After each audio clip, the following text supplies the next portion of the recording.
What a great honor for the Kiros Report to bring to you, in my judgment, one of the most serious and brilliant critical thinkers working in the field of justice, liberal feminism, critique of identities, and all kinds of themes and topics that only Professor Fraser could penetrate with remarkable sensitivity.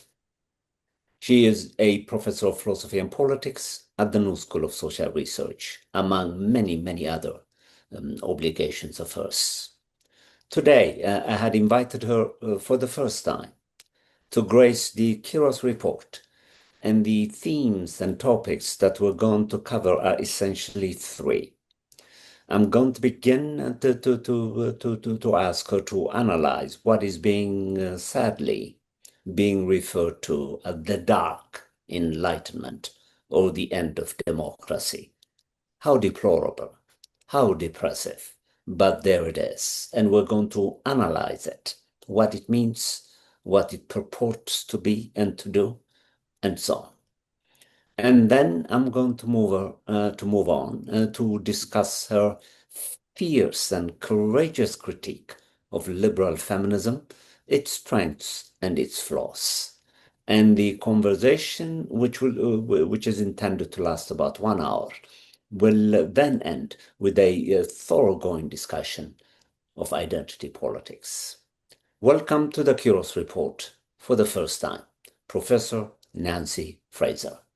Thank you so much. I'm delighted to be here and very eager to discuss these hard questions with you. And so thanks for inviting me.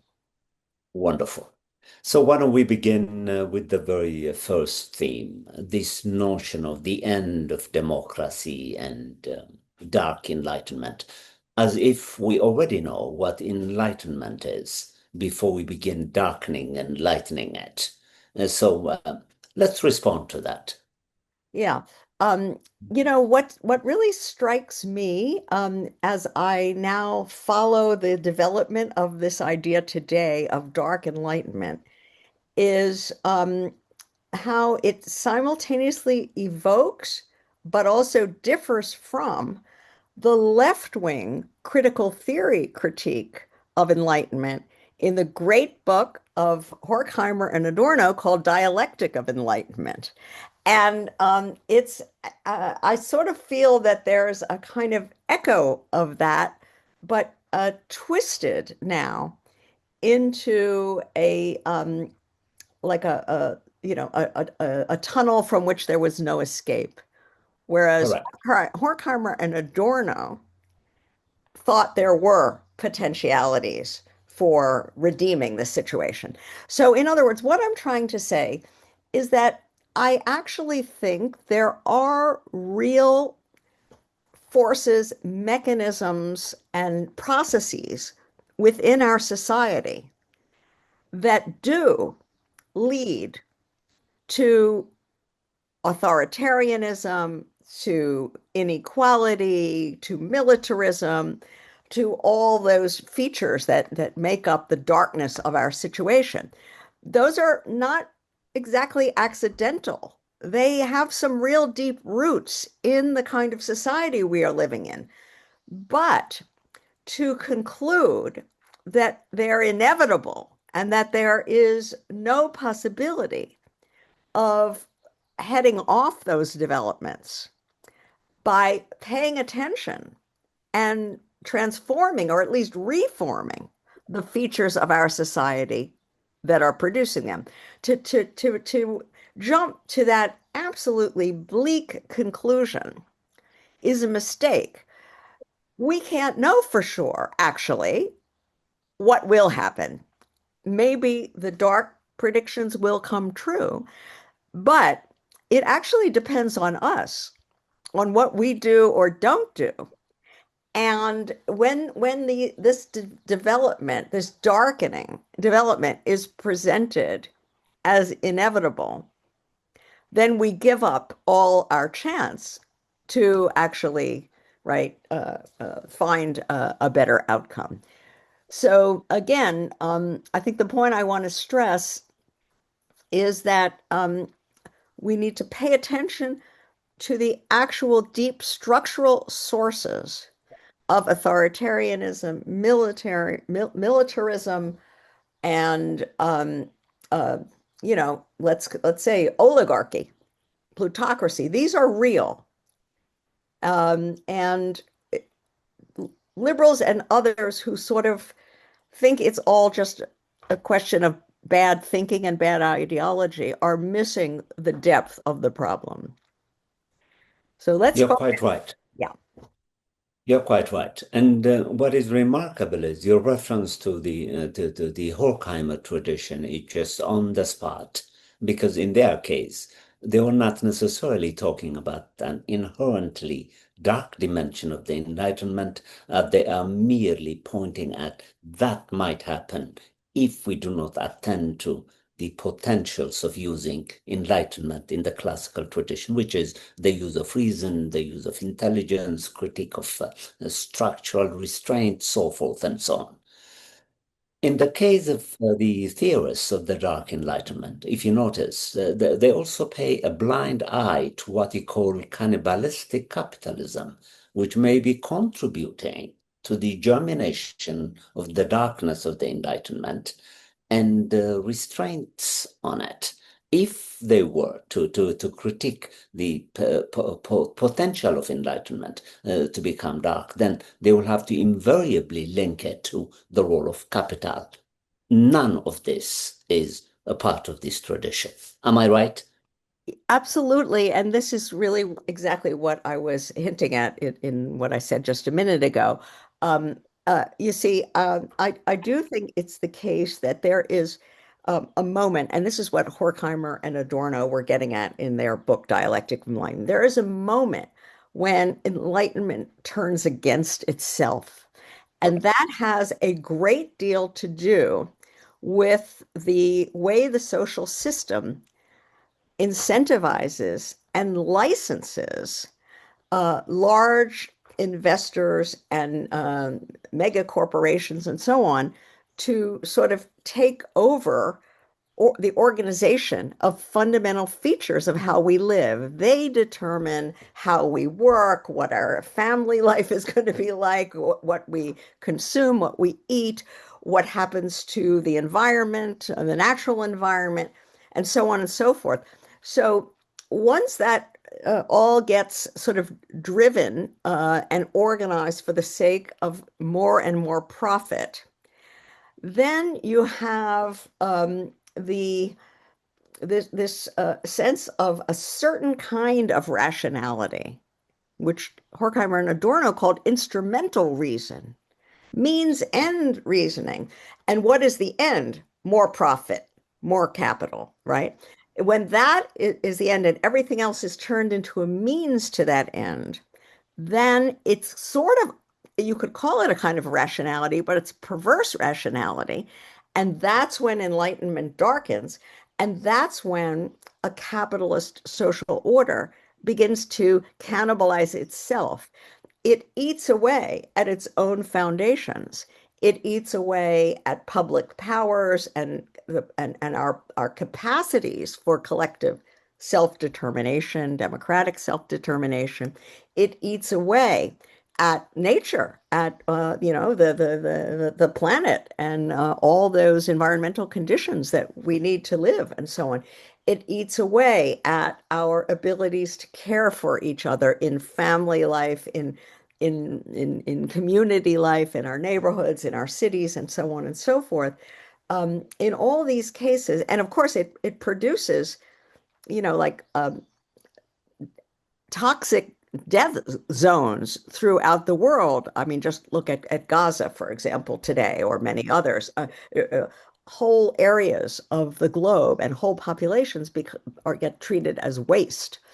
Um, so, uh, in other words, this is a sense in which enlightenment turns against itself by virtue of absolutizing, totalizing instrumental reason as if that were all of reason, and Right.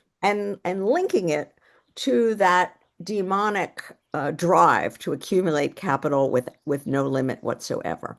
Whereas we could talk about, other aspects of rationality that get completely wiped out of the picture.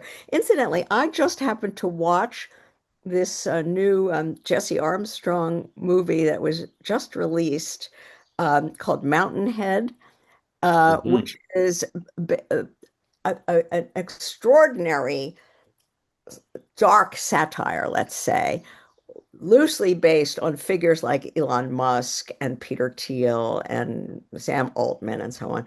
You can really see how these figures who are at once really brilliant and completely idiotic, Mm.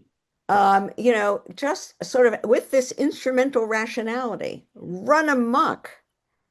And it's a kind of a great illustration, I think, of this Horkheimer Adorno point. It's because the Enlightenment is developed in a one-sided partial way through economic reason and instrumental reason at the expense of other aspects of reason.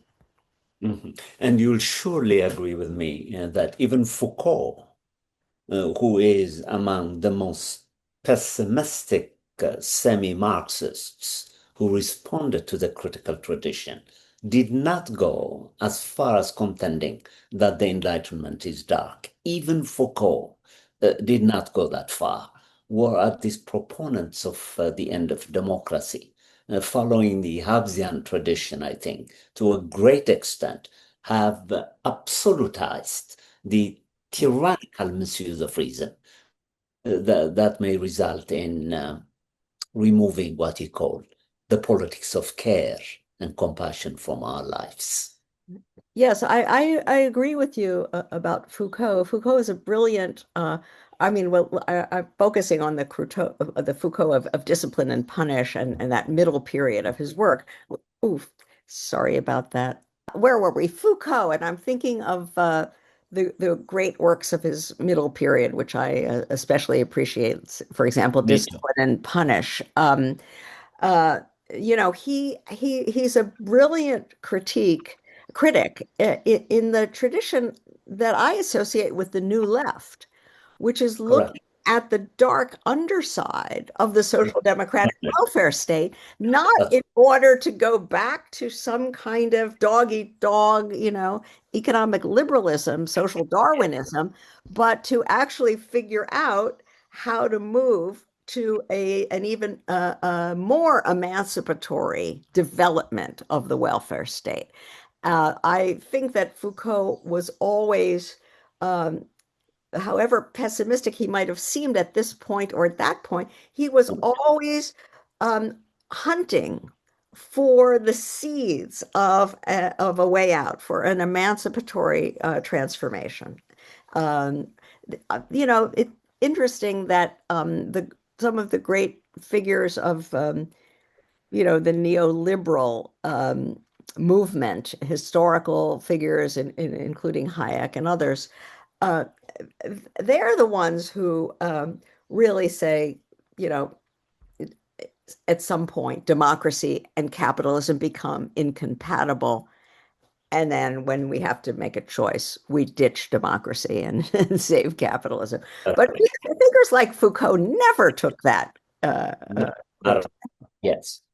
And now we're going to move on to what you're, among many other things, known for, namely your articulation in a very careful way, from my reading of your work, of the limitations of what you call liberal feminism. I Right. would like to address that in great detail, if you can, for the Sure. sake of our viewers. Take your time. Will do. Yeah. So, I mean, I think it would help to say that I'm of the 1968 generation.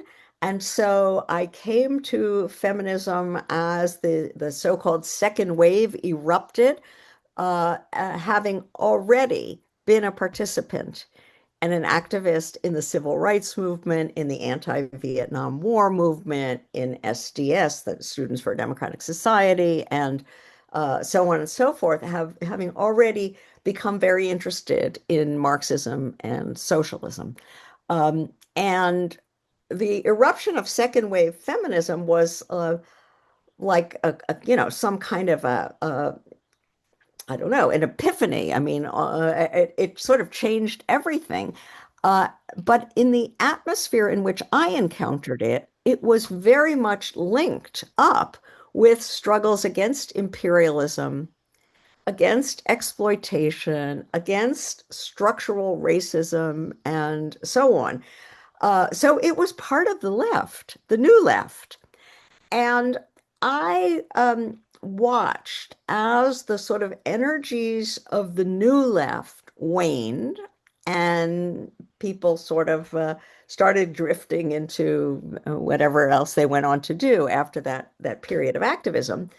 I watched as feminism became more and more, I would call it an interest group within the Democratic Party rather than a social movement with a lot of radical and experimental energies. And by the way, this process was not unique to feminism. I think we could say something parallel happened to what we used to call the Black Liberation Movement and then became sort of the post-civil rights movement that also, again, became very much tied up with interest group politics and sort of lost the sense of a real structural transformation of society. We could even talk about other social movements. This was a process that happened in many areas, and it had to do with the um, the gradual shift, the unraveling of the social democratic order or the New Deal order, and the let's say creeping ascendancy of neoliberalism, which brought a huge shift in the way we organize labor and economic life, and with tremendous effects on family life. In that context, the sort of the vibe, the mindset of people changed a lot, and they began to think that overcoming sexism or overcoming racism was about combating discrimination, removing obstacles for talented women or people of color to rise in the hierarchy. It was no longer about, abolishing hierarchy and creating a social egalitarian society. It was about equal opportunity within a hierarchical egalitarian society.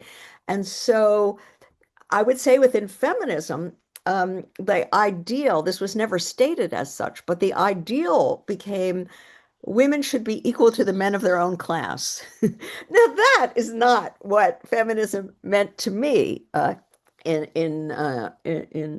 I was, coming into it. And so I began to feel very uneasy about, and this is a process that, unfolded over several decades. I began to feel very, very easy and began to pose the question of, began to think about the relation between that development within the movement and the politics and the rise of neoliberalism, because I realized that um, what was happening with neoliberalization was that unions were being weakened, manufacturing was being offshored, a low wage service sector was emerging. So the whole character of work in a country like the US and many wealthier European countries was changing. And that meant that households needed to supply more and more hours of paid labor from more than one member in order to keep afloat. So women, liberal feminism was arguing, pushing for women to enter and rise in the paid workplace at the same moment when, for completely different reasons, the economy was requiring women's work as a basis for a new accumulation strategy, no longer based on high-wage union labor in manufacturing, but now based on the idea of the two-earner family. That was the new ideal. Um, so, in other words, I think there was an intersection between the evolution of feminism away from its earlier new leftish incarnation toward this more liberal meritocratic incarnation that was converging with this big change in the gender ideals and the family forms and the forms of labor market. And what I tried to do was illuminate in writings I did in this period, which go back, I guess, a good almost 20 years or so, 15 anyway. I was trying to say what's happened to feminism and how can we understand it by situating it in this larger historical constellation, because it's normal when you're an activist and involved in some sort of a social struggle, you think in terms of what what what did I do wrong, or what did you have you're too narrowly focused on your own situation, and you are at the mercy of much larger historical forces that you don't understand. And I was trying to say, look, feminists, think about what's going on more broadly here and about how what we are doing is either unwittingly or unwittingly encouraging a bad development, as opposed to figuring out how to recalibrate and resist it. And this critique that I developed of liberal feminism is the substitution of meritocracy for equality, the substitution of anti-discrimination and essentially legal rights for a structural social transformation.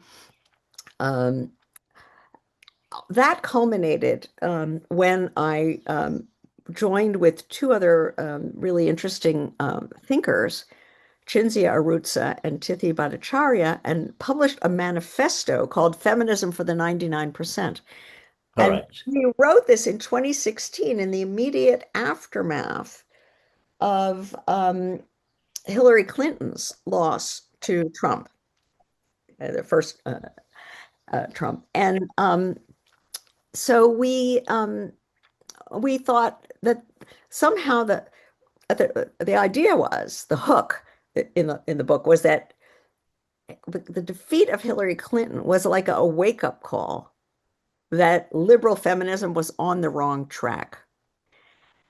Because even though she wrote a book called It Takes a Village, she was also very let's say tightly embedded with various Wall Street figures and so on.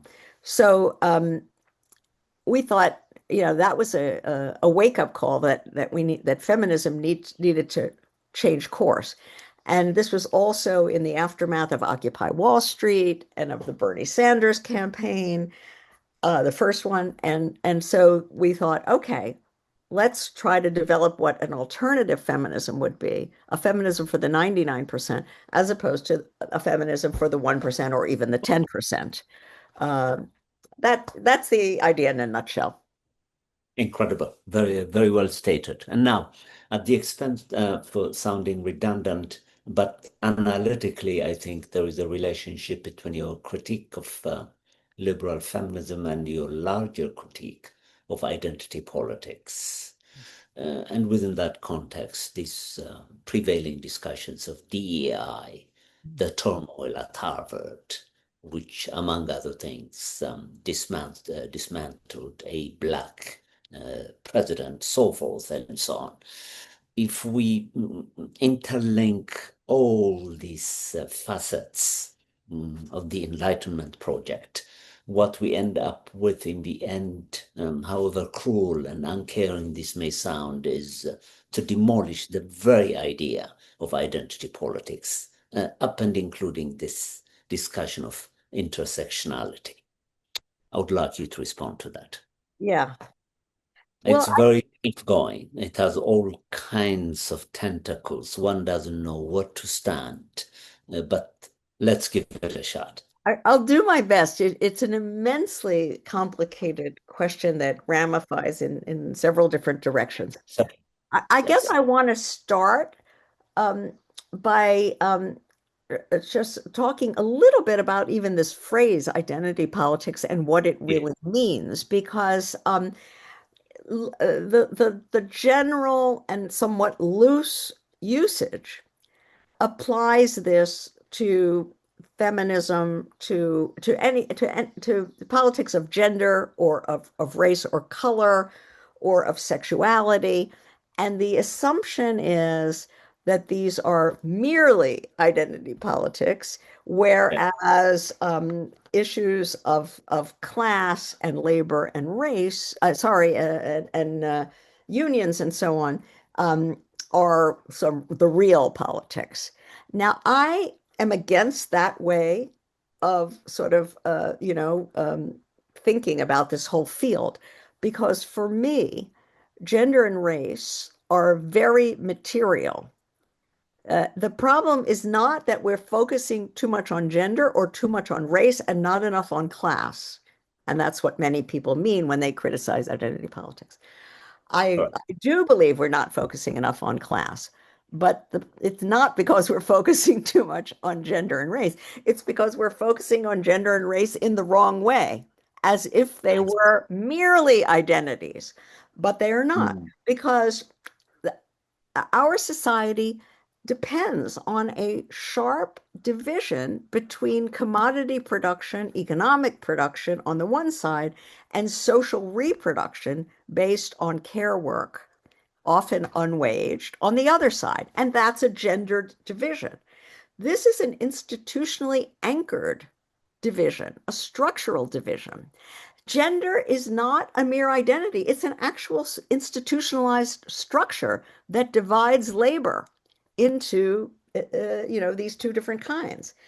And I think questions of race and color uh, uh, can also be understood because I think that the system that we live in divides what we could call free exploited labor, which people do in factories and they are citizens with, more or less actionable rights, from what W.B. Du Bois called dark labor, which are, populations either in the periphery or in peripheral zones within the center that are not fully free to dispose of their own labor power, that are whose work is more or less coerced. Maybe, I'm not saying they're necessarily outright enslaved, although some still are actually. And they don't receive the full cost of their living expenses the way the exploited ones are. So, in other words, Du Bois said that capitalism, writing about the 19th century, he said capitalism needed the factory and the plantation, and they formed one complex. That you didn't have the textile mills in the north of England or in the North Atlantic of the US without the raw material, the raw cotton, right, coming from Mississippi. Behind Manchester stands Mississippi. That's a great phrase. And I think that's still the case that behind Cupertino, the headquarters of Apple, stands Shenzhen, where the iPhones are assembled, and behind that, Kinshasa or Congo, where the rare earths come from. And so, in other words, I think that there are different forms of labor that are imbricated, and that is basically still a kind of a color line, that Incredible. distinction. Yeah. So that's why, in a nutshell, it's wrong to think about race and gender as identities. They are every bit as structural as what we call class. In fact, they are divisions actually within the larger global working class, I would say, rather than alternatives to class. Anyway, having said that, uh, this is another part of the story I was telling you before about the evolution of toward a liberal feminism.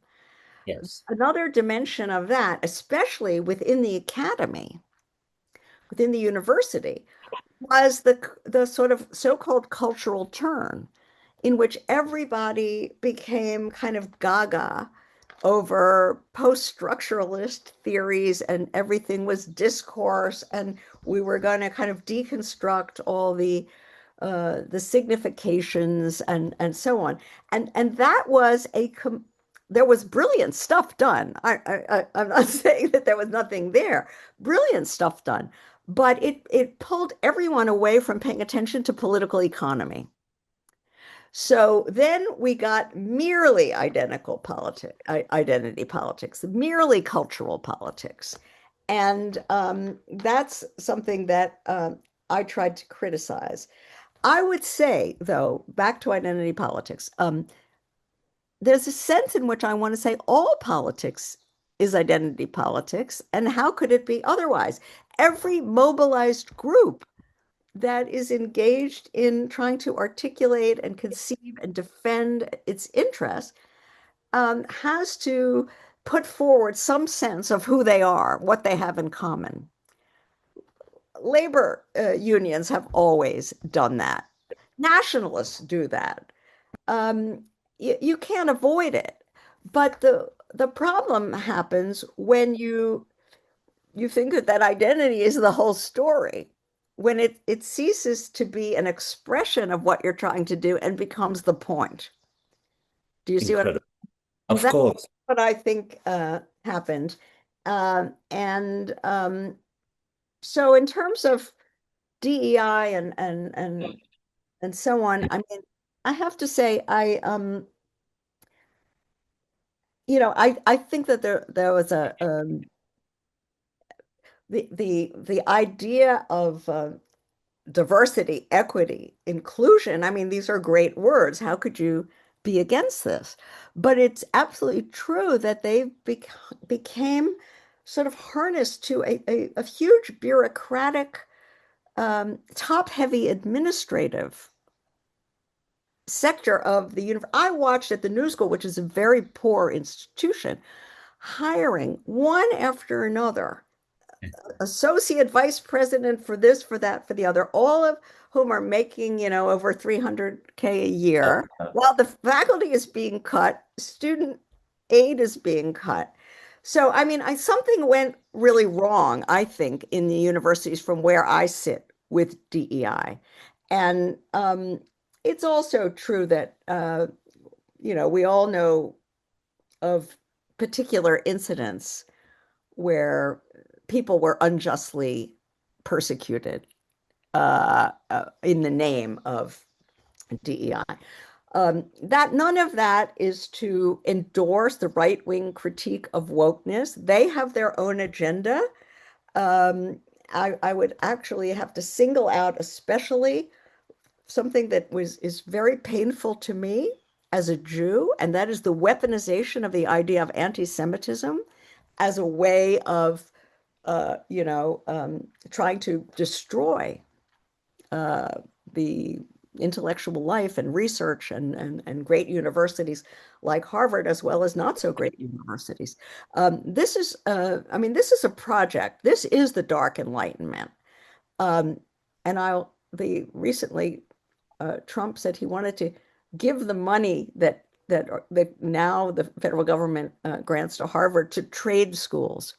I mean, this nothing against trade schools. That we probably should have more of those. But the point is, are you, I mean, are we really going to, go forward by destroying the basic long-term research capabilities of this country? This is a truly insane idea.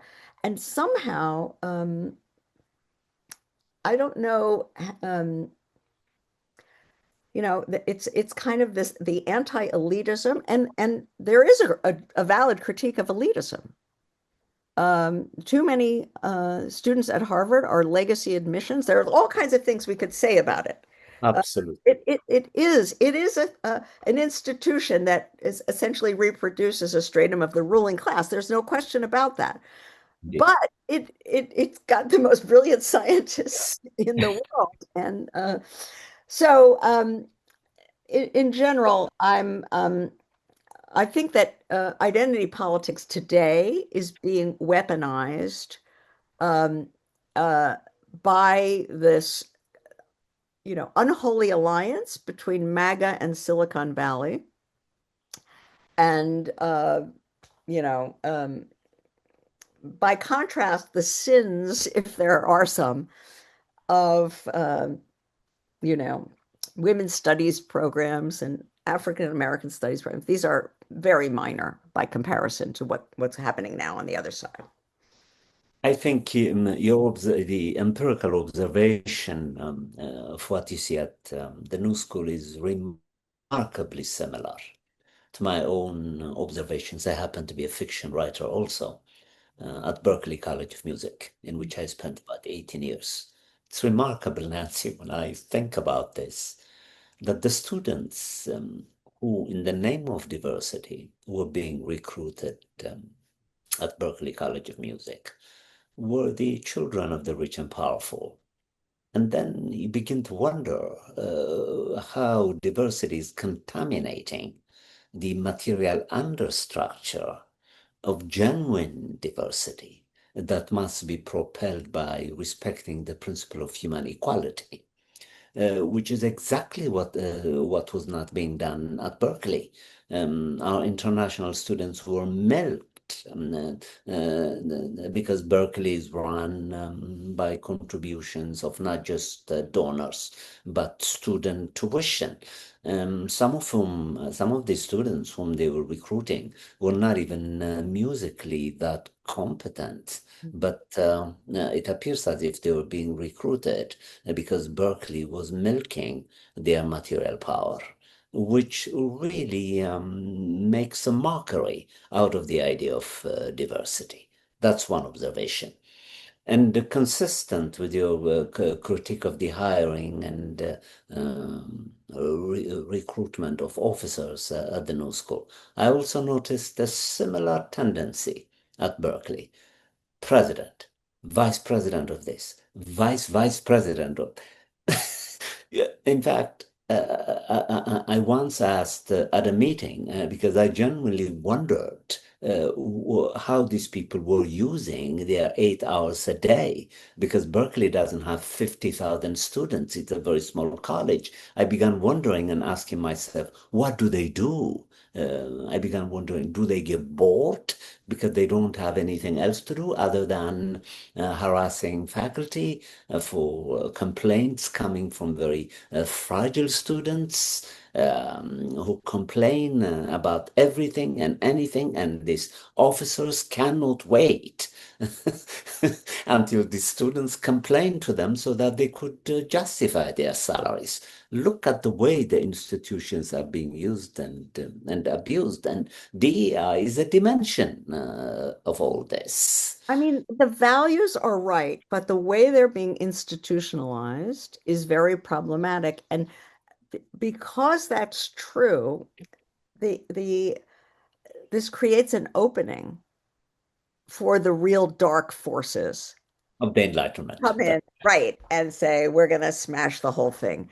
And, Precisely. and that's a real problem. In the manifesto I mentioned before, Feminism for the 99%, we talked about a phrase we called equal opportunity domination.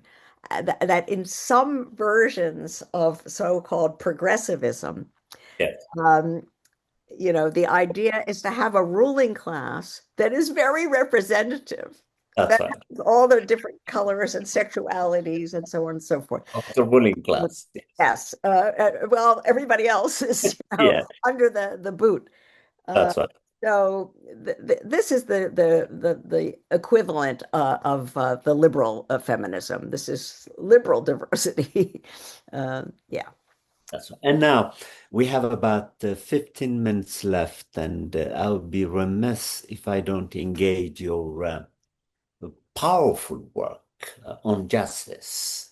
In an interview that I did with Josh Cohen, your name loomed large. I brought you into the discussion because you and Josh Cohen, among the critics that I know, are the ones who took the Rawlsian possibility of an emancipatory society which could be guided through the lens of justice as fairness seriously as a contribution to the Marxist tradition.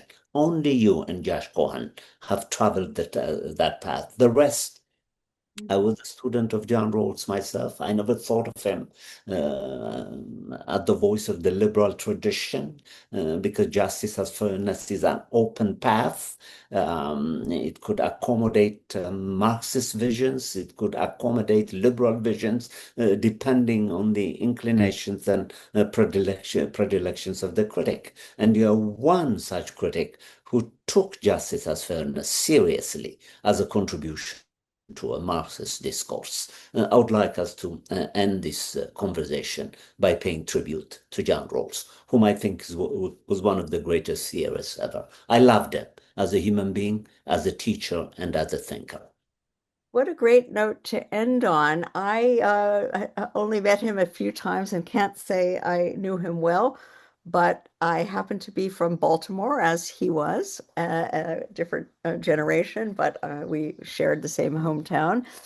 And you're right that I have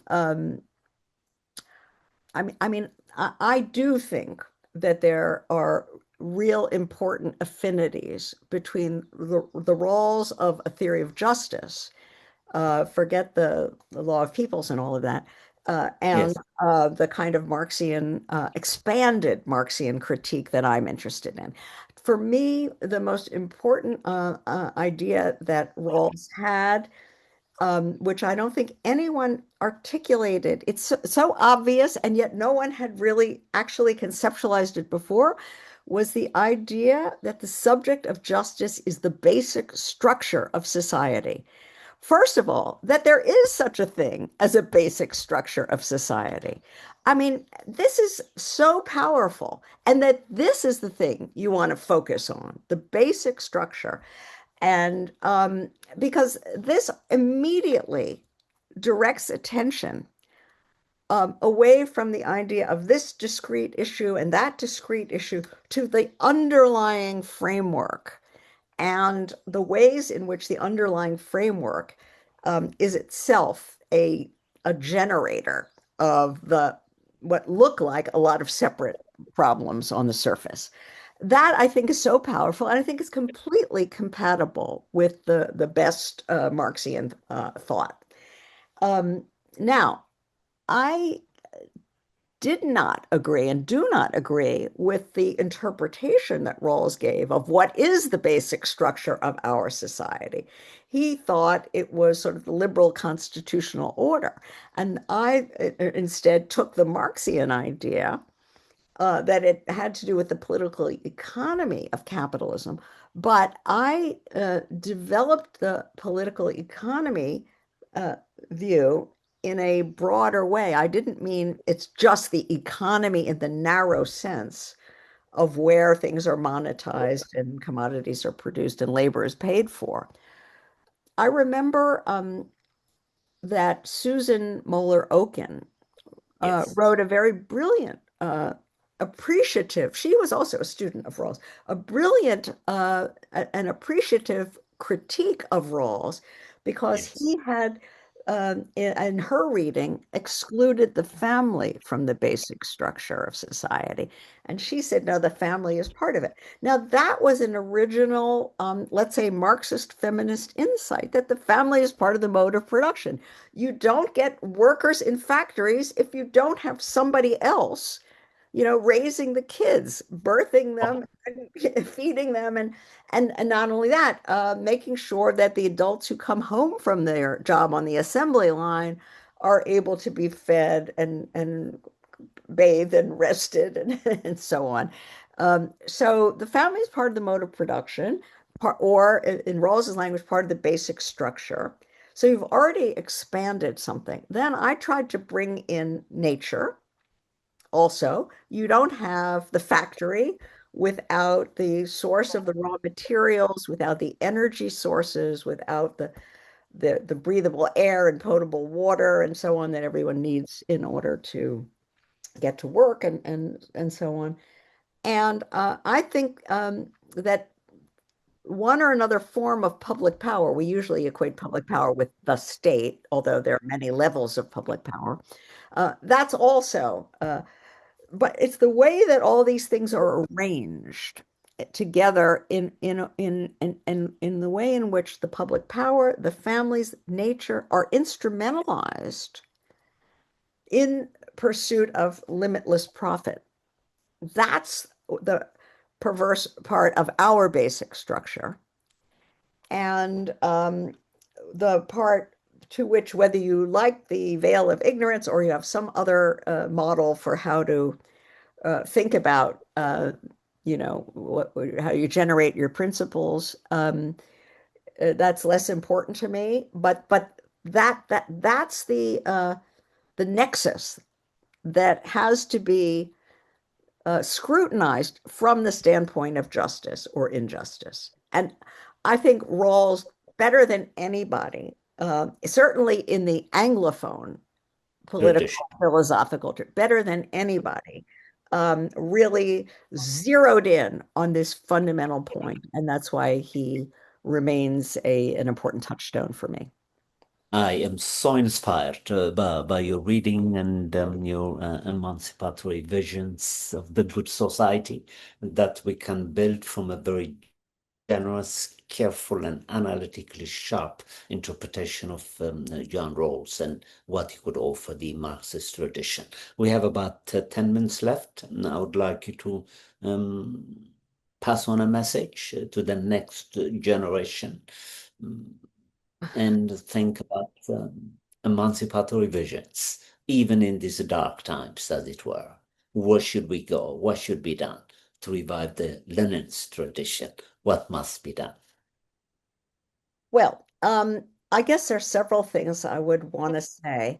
And one is not so long ago, I was so inspired and energized by the explosion of youthful activist energy and commitment to emancipation. I'm thinking of Black Lives Matter and of Occupy, and it looked like it was going to be a great moment, kind of like the one I lived through that I spoke about before in '68, where a whole new generation was going to um, extend and the traditions of previous emancipatory generations in it with new energy and new focus. And I think the sort of climate movement is exemplary in this. Now, right now, we're in a moment of where things are really, really dark. There's no question that that earlier optimism that I have. And I mean, a big part of it for me was watching how viciously and brutally the anti-genocide forces, protests were crushed in universities and campuses in the US and elsewhere. I mean, what we lived through in the Vietnam War, uh, I've never seen such a quick, fierce, and brutal repression as these kids have suffered.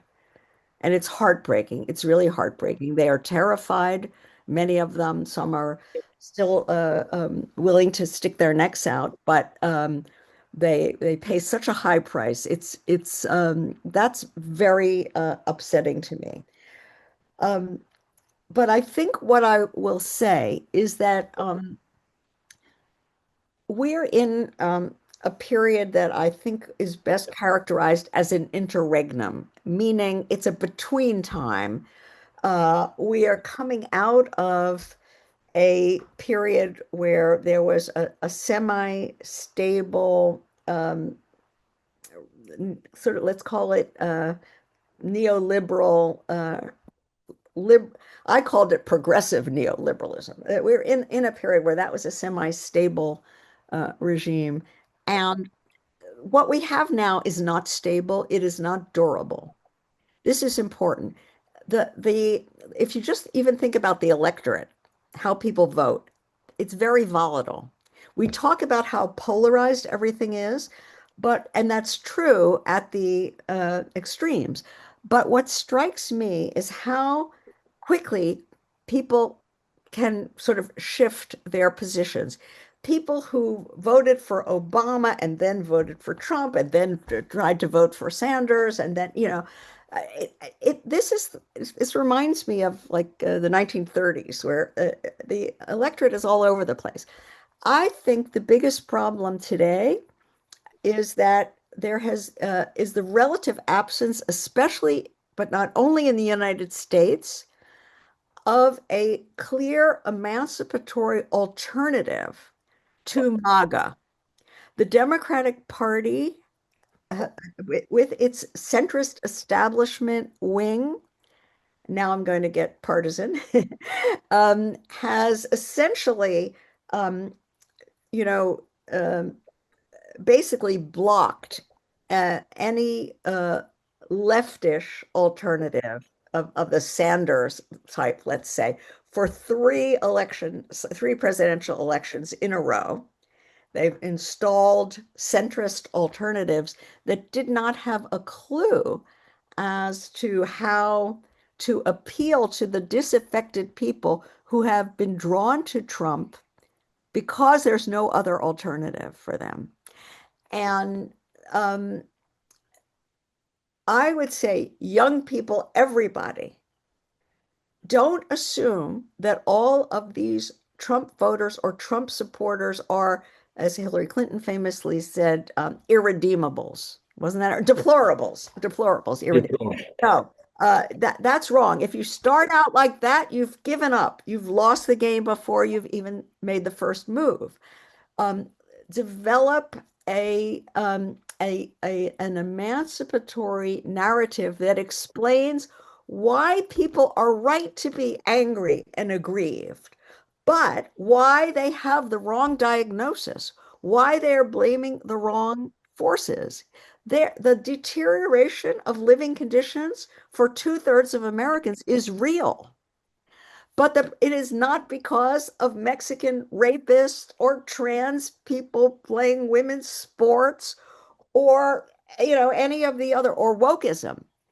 It's because of the financialization, the offshoring of manufacturing, and the uh, basically the turning over of the management of the economy to Wall Street under that. And that goes back to Bill Clinton, Robert Rubin, and all of that. So Larry Summers. So um, give validate the grievances, give a different diagnosis, and give a different program. Then at least you have a fighting chance. Connect the dots. It's one social system that is generating all of these horrific outcomes. Not People don't experience these horrific outcomes in the same way. For some people, the most pressing problem is the hurricanes that destroy their houses every year, or the wildfires. For others, it's the fear that their teenage son will be shot by a policeman walking in the wrong neighborhood. For others, it's not knowing who's going to be there to let your kids in when they come home from school because you're running to 3 and 4 jobs to support them. All right. Everyone has a different experience, but the point is that these things are all connected to the one and the same social system, the one and the same basic structure. Let's go back to roles. Focus on that, connect the dots. It's not impossible. Fantastic. The Kiros Report is truly honored to have introduced itself to you, a major thinker. And I would like to extend my invitation to you when you have time to come once a year to give us a report on the human condition. And I would like us to continue dialoguing on engaging the youth as you just did in a future program. Uh, Thank you so much. I can't thank you enough, and I'm honored to have made an acquaintance of you. And I would like you to be part and parcel of the Kiros Report.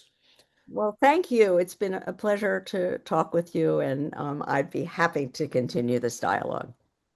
Wonderful, wonderful. Well, the Kiros Report is supported by the Hutchins Center at Harvard University, and we just had an intellectual feast with Professor Nancy Fraser, a relationship that is going to be continued in the future. Thanks for coming. Thank you.